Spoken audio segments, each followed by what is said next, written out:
Alaska 2025. Are we prepared? Join me.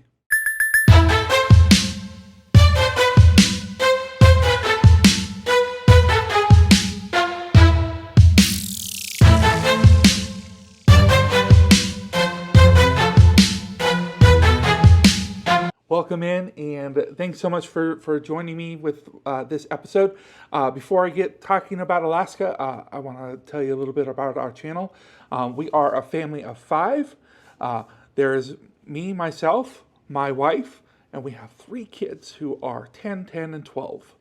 And our channel is all about the adventures we go on when we travel, like cruising, the adventures we get into, the mischief that we get into, and other family stuff. So you read that title right.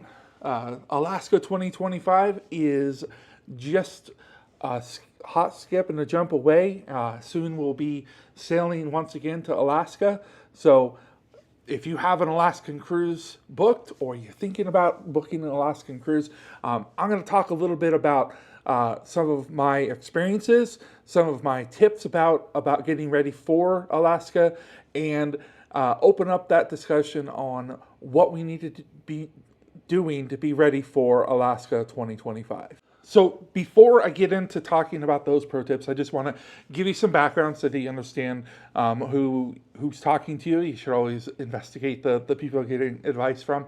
I am a cruiser that has gone on 2 different cruise lines to Alaska, 2 different itineraries, one out of Seattle, one out of San Francisco, and one of those cruises, the one out of Seattle, was on Holland America, and the other cruise was out of San Francisco on Carnival. In both situations, we chose to book a balcony room. We don't always book a balcony room, but for Alaska, we chose to book a balcony room because right on that itinerary, it described sailing or cruising past or through an inlet, past a glacier, something to that effect. So we wanted to be engrossed within that space and have front row seats. So definitely my pro tip number 1, as you're thinking about booking an Alaskan cruise, if you can swing it, book a balcony so that you have your own personal space to be able to be comfortable, but also be able to go out and see the scenery, because there's a lot of scenery, a lot of things to see from the ship on an Alaskan cruise. So there are a lot of different ways to get to an Alaskan cruise.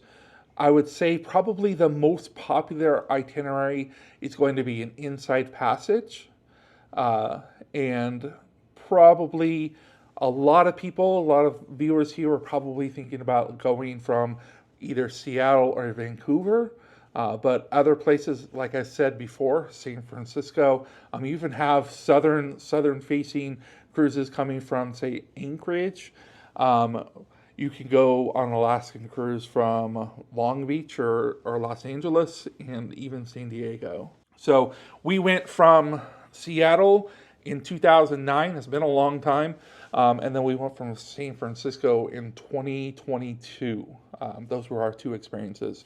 We've never been out of either port for any other itinerary, so I guess I only have perspective about an Alaskan cruise from those two ports. From my recollection, getting onto that Holland America ship in Seattle in 2009 was very simple. I don't remember. This was before I did a lot of like vlogging and like paying attention to what was happening, but I remember it being simple, easy to get on, people talking to you, being comfortable, and it not being a drawn out process. So in San Francisco, if you're familiar where the cruise port goes from, we had taken 2 Ubers because there were 6 of us in our party.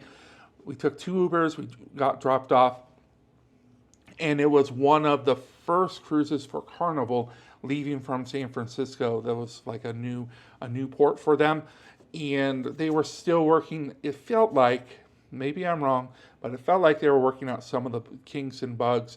We didn't necessarily have the best experience with that port, and this is in San Francisco situation, we were cruising as platinum guests, so we had priority boarding. We also had wheelchair accessible person in our group, so it felt a little scattered, and maybe possibly because we don't always cruise with grandma. Maybe that was part of that experience, but definitely the embarkation process was a little scattered. But the positive thing about a little scattered embarkation process is once you get on the ship, you're cruising. So it definitely turned around right after that. Let's go ahead and switch gears and get into what you might probably have clicked on that button for, and to come on to find out what to pack. I hear it. I did lots of like planning. We looked into what should we pack. We watched lots of videos, and there are lots of videos out there, guys. You don't have to take advice from me if you want to talk or hear from somebody else. Go ahead and find those people too. But I will say, I wore both short sleeve and long sleeve shirts. I wore a jacket. I wore shorts. There are lots of different opportunities to wear a whole plethora of stuff. I would say definitely make sure that you come with something that is waterproof and you can keep things dry, but also come with things prepared to be in a situation where it might be really warm. Both times that we were in Juneau, in both 2009 and 2022, it was very warm both days. So I would say 100% come prepared with your layers, as people like to say, pack in layers, which means that you're probably going to end up with extra luggage. Just be prepared for that, and try to find things that are versatile, that can work in either situation. And if you do have like that platinum VIFP, you're able to get some laundry done. So maybe you could bring an outfit that you're going to wear more than once, so you can get laundered in the middle. So I know people that only do warm cruises. They only cruise to warm spots, and they're like, oh, I've heard of Alaska. People talk about it. People are giving good reviews, and so on and so forth. But for me, like, I've always ever done the warm stuff. So what should I expect when I'm going on an Alaskan cruise? And my answer to them immediately is expect a cruise. What you do in the Caribbean, what you do Mexican Riviera, for the most part, is very similar. You're going to have your shows, you're going to have your dining, you're going to have pool deck parties, you're going to have groups of people that migrate to secluded spots and want to be left alone. Like, there's all of that dynamic, but you're in a different location. You might step out and it'll be a little bit warmer. Something else to expect, especially if you're going in that June, July time frame, is very long days. We went at the end of May both times. It was the exact same time. And having it be so dark outside, or so bright outside, so late at night, was a difficult thing for me to get used to, because with sun, I wake up, and having it be early morning, it gets a little difficult to get used to. So definitely expect to need to have some of that blackout curtain situation going, if you're light sensitive like I am. And if you love sleeping in the light, then you're going to be excited about it. So also what to expect, I would say expect a group of people that are going not just for the water sports, but for the scenery and the landscape. In beach areas, people admire the way that it looks. Oh, how beautiful. That's a scenic view there. But when you're in Alaska, it's just at a different level. You're not looking at a beach necessarily. You could be, but you're not looking at a beach to see the beauty. And there's so many different things in Alaska that are beautiful. There's so many different just experiences there. So go expecting to be able to connect with the area that you're in, the things that you're going to go and see. All right, so I want to talk about itineraries a little bit. Obviously, you're going to have your own itinerary. The places we went to Sitka, Ketchikan, Juneau. We cruised the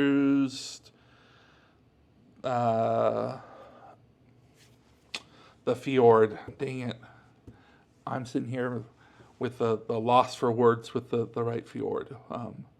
But we went, we actually had an Alaskan cruise booked in 2020. Obviously that didn't happen. Alaska didn't happen in 2020. You guys all know the reason why. But we missed out on going to Icy Strait Point, which you hear great things about. But many of the places I just kind of mentioned are pretty typical for an inside passage. Oh yeah, we also went to Victoria, Canada on both cruises. So those are the itineraries that we went on. One was a 7-day because we left from Seattle. The other was a 10-day because we left from San Francisco. There's a considerable difference. So we just had more sea days basically. Coming from San Francisco, we didn't have more port days. So excursions. I want to talk about excursions a little bit because some of the things that you want to go see are in places that you can only do like an excursion with. And some of the things you want to see are just right there in town, okay? And that's the important thing to know. So I'm going to talk about a couple of different excursions that we really had a great time with, and then kind of give you that opportunity to choose for yourself. All right, so in Ketchikan, the one time we went, or the last time we went, it was really rainy. We got off, we walked around the square. There's some cool things out kind of there, but we did a lot of shopping. My kids love to shop, so we went and shopped. It's not like they have money to spend, but they spent it. But there's some other really cool things that I wanted to do that I didn't get a chance to do. You could go up to Creek Street. It's within walking distance. You don't have to pay somebody to go there. You can just walk there and do your own tour. It's very close to where to where you dock. Okay. So in one of the locations, we went to a gold mining location. We did some gold mining. They showed us how like the process, the mill was all done. And then they actually let our kids find some gold. And then they went and they took their little piece of gold and they weighed it and talked about how much it was worth, which was basically not even the cost of the excursion. It's okay. I wasn't expecting for them to get rich off of the man-made like. It was more like this is how it's done type of thing. We weren't prospectors, let's put it like that. But part of that same excursion, we got to go in and see some sled dogs. They were puppies, so the older dogs came out. My kids rubbed on them a lot, and then they brought the puppies that the people held and we were able to pet. The first time we actually went on a sled dogging excursion. It was a different location, but they took us from the ship. It was through the Holland America. Took us from the ship out to their camp, and they had dogs that were roped up to a sled, and then they pulled you. And they showed us. They went on like a 1.5 mile kind of run, and they were all getting ready for races. So they're all getting. It was part of their like strength and conditioning for their coming race. So it was a really cool thing. Definitely Definitely preferred the Holland America experience over the Carnival experience. Both were ship purchased excursions. So Holland America did it right. Holland America was probably more expensive than the excursion that we took on Carnival, which may have had a little bit to do with our experience. But our kids really loved the gold panning also. Another part to the Holland America, they brought out the puppies and we were able to like hold them and snuggle with them. I have some great pictures of my wife and my mother-in-law and her sister. I guess that would be like aunt-in-law. All of us kind of holding on to those puppies. So definitely sled dog racing is something to do as an excursion in Alaska. The first time we went to Juneau, I'm going to talk about Juneau's both times separate. The first time we went to Juneau, we took a ship-sponsored tour, so from Holland America. They took us off the ship. We got onto a bus. They took us up to a large ship, a large boat, and they guaranteed that we were going to see a whale. So it was really awesome. We were like, yeah, you're going to see a whale. My wife had seen whales a bunch of times in the ocean because of where she grew up, I guess. She wasn't that excited about it, but I was really excited. So we went out about 20 minutes into getting out of the harbor. The people on the loudspeaker said, if you look 6 miles to the northeast, we think that we spotted a whale. And I turned to Cheryl, if that's the only whale we see, because I didn't see it, I don't wear glasses just to look cool. If that's the only whale we see, I'm going to still say, hey, I didn't actually see a whale. These people over here might have seen the whale. That person over there might have seen the whale. I didn't see the whale. We continued on for about 20 more minutes, and then we kind of slowed down, and they kind of got quiet, and they said, "Oh, we think that we see some orcas, and killer whales." So we were like, "Oh, cool." And as we were just kind of sitting there, all of a sudden you start to see their fins coming up, and for about probably 40 minutes, we were in around close to these orcas that were swimming with us, and there had to have been like 20 of them, which is really cool. If you see the lamp over there, from me to that lamp, I probably could have reached out if I really wanted to reach out and touch them. They got that close to the boat, and there were lots of opportunities to see and encounter and all of that. And then we were still with those orcas, and the person comes over the loudspeaker and says, "Okay, we're gonna have to cut this part short, guys." And I'm like, "What in the world are they doing?" Because I figured these are the whales we're gonna see, but they said, "Nope, over this way." I just randomly pointed in a direction. Over this way, we think that we have a pod of humpback whales. And we're like, "Oh, humpback whales. Humpback whales are much larger than orcas, than killer whales." And they kind of talked to us a little bit, and then the person over the loudspeaker got really excited all of a sudden, and they're like, "Did you see that? Did you see that?" And nobody really knew what was going on because we were still kind of far from them. But we got a lot closer. And we came up, and as we were coming up, you could see like 5 humpback whales breach. And then through the middle, one humpback whale came.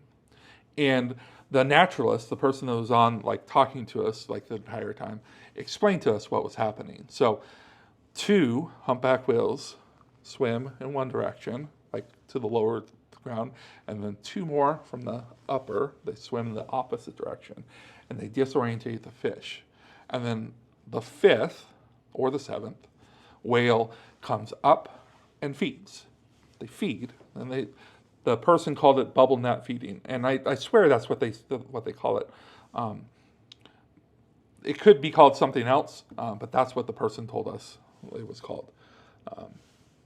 And it happened like 6 more times. We got to see that happen. Cheryl got a clip of it. 2009, our camera wasn't the best. It was way before I was vlogging.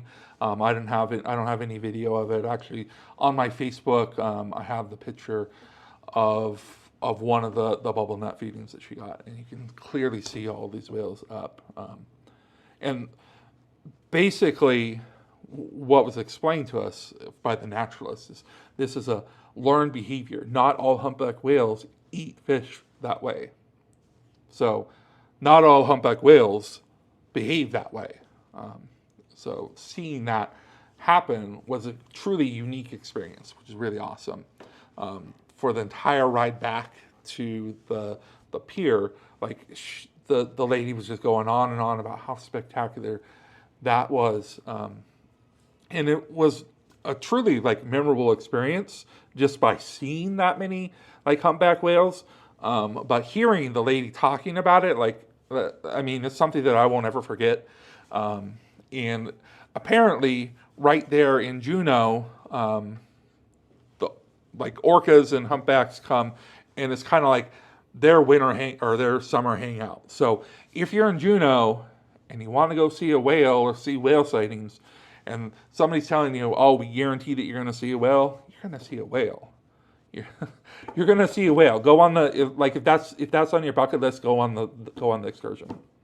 Okay, you might have other things you want to do in Juneau. You're like, "Oh, I want to do this, I want to do that, I want to do that." But if it's on your list, you want to do it, just go on the excursion. Go on the excursion. You're going to see some whales. So definitely Juneau whale watching. Okay. So I just gave you definitely for Juneau. Now, our next time, our other time in Juneau, we were doing all sorts of research about what we wanted to do there. We remembered that we got to go see the whales, and we're like, oh, we should take our kids. And we're like, you know what? We tried to whale watch in San Diego. Our kids didn't really. They were super bored and they played games the entire time instead of looking for whales. So instead of doing whale watching, we're like, well, there's these other things that we can go do. You can take the tram up to the top of the hill. There's a glacier close by. There's a shrine. Maybe we can check that out. St. Teresa's Shrine. There's like this cool rainforest botanical garden thing. Let's try one of those things. Let's go do one of those things. So in my research, watching YouTube videos, and there's a ton of YouTube videos that are like, oh my goodness, somebody's watching our videos. That was me. I went on and I'm like, let's do all these things. And then Cheryl and I decided we're going to rent a car. So we went on to budget. $480 for the day. Went on to Enterprise. $517 for the day. Oh my goodness. So back to the drawing board. And then I put in something like cheap rental cars in Alaska or something to that effect. And I found Turo. And I'm not sponsored by Turo. I have no affiliation with Turo. Turo doesn't even know that I exist, I'm sure, because the account was under my wife's name, and she drove the Turo, so doesn't even know I exist, I promise. But we rented a Turo. And how does that affect you? How does that affect you getting ready for Alaska 2025? Well, let me tell you. We talked with our Turo person, who, by the way, with insurance, we paid less than $100 for an all-day rental. If you're good with percentages and all that, that's like a quarter or a fifth of what we were going to pay with these other companies. And then the people with the Turo, they're like, you know what? We're going to leave a bunch of places for you guys. We'll put you a whole itinerary in your car. And they put so many different things with it. But you can actually make your own your own list of stuff to do. And we had our own list of stuff to do. So we started off. We got our Turo. Like we met with the person. We got our keys. And then we went up to Mendenhall Glacier. We hung out there for like 40 minutes. My kids are like, "Oh my goodness, this is lame. Let's be done with it." I'm like, "What are you guys talking about? Let's go try to find a bear. Let's go try to get close to the glacier." They weren't having any of that. So we went over. We located where the botanical garden, the rainforest garden. That's the wrong name. I have a video on my channel just about it. We went through there. It was a cool, like they talked to you ahead of time, then they took you all up the mountain, and they came back down. Got wonderful views. We saw like 6 bald eagles while we were up there, plus all sorts of information about the trees and what happened, and why it was what it was. Then from there, we used our Turo's advice, and we found a brewery, Alaskan brewery. We went over there, had lunch, and then we went up to St. Teresa Shrine. We spent like 2 hours there seeing the sights. They had like a mass going on because it was Sunday. We didn't go in for mass because my mother-in-law was there, and I don't think my kids would have made it. But then we came back. We went to, there's like a big waterfall, whale waterfall thing. They're not real whales. It's like a sculpture. We stopped at Costco, and I forget what we needed at Costco. I don't know why we stopped at Costco. And then we went back. We parked. We dropped off our Turo. We texted our people, and we did all of that with like 6 hours to spare. Like we still had the Turo rented, but we were kind of done with the day, and we just parked it and let them know that, hey, this is here. We took a picture, sent it to them. They're like, thank you. They checked it out. They sent a confirmation that we were good to go, that there was no extra damage. And then we actually went in to the city because right there's some shopping. We did some souvenir shopping, and then we got it back on the ship. And we saw, we basically did like 5 excursions for places that the rainforest place had a charge. And we had to buy our own food, obviously, and we filled up with some gas.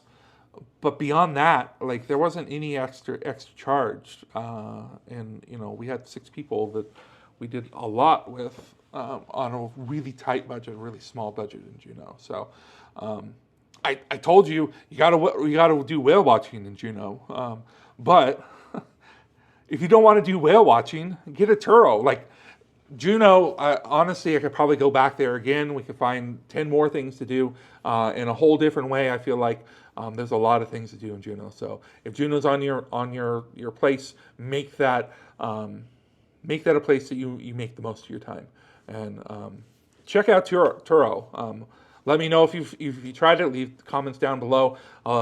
And yeah, all right. I'm gonna hit timeout real quick.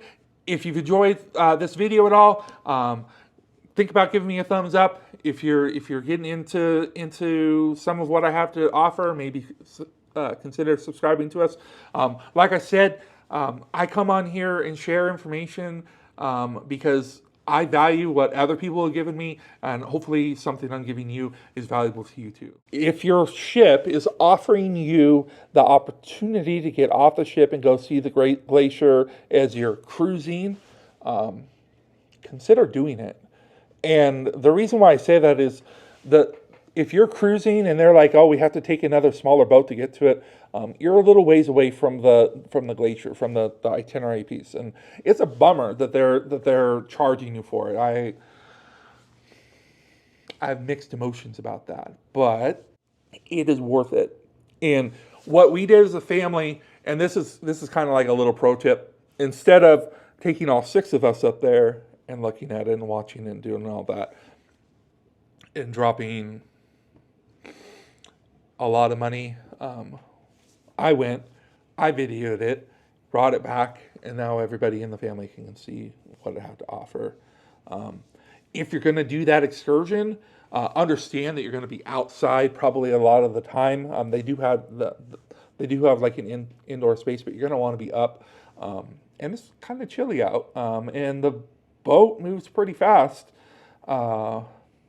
You're probably going to want some long pants, probably going to want a jacket, probably going to want to make sure that you are warm, have the ability to get warm. It's coming from a person that always is trying to get cold. So definitely make sure that you dress accordingly, okay? And it's not just going to a glacier. They took us to some other spots. They went to like a waterfall. We got really close to the waterfall. And then we went and looked for some whales. I think a humpback. We found some type of whale that the fin came up. I missed getting it on camera, but I saw it with my eyes. So bummer for my vlog, but it was a cool experience getting to see. Another pro tip I think is make sure that you bring all of your cruise attire, right? If you like to dress up, make sure that you're bringing your dress up clothes. If you like to swim and use the spa and pool, bring your swim and pool clothes. Bring what you would for any other cruise. At the beginning we talked about what to pack, and I couldn't emphasize it enough, but I would say, they have pools, they have spas. If that's part of cruising that you enjoy, bring it. There's no rule against it, and there's plenty of hot tubs or at least on the 2 cruise ships that I went on, Holland America and Carnival. I'm sure that, like Royal Caribbean, Princess, Celebrity, who else goes up there? They're all going to have their hot tubs. So bring it so that you can enjoy that part of the ship. Another pro tip, and you probably have, if you've done any research with this, you probably already have heard it, but bring something that you can put to your eyes to bring things closer to you, like binoculars, that we can see from a distance. You're close enough to land that you can see things, but you're not close enough to land where you're going to be able to visually appreciate it. So bring something that you can engage with the scenery around you.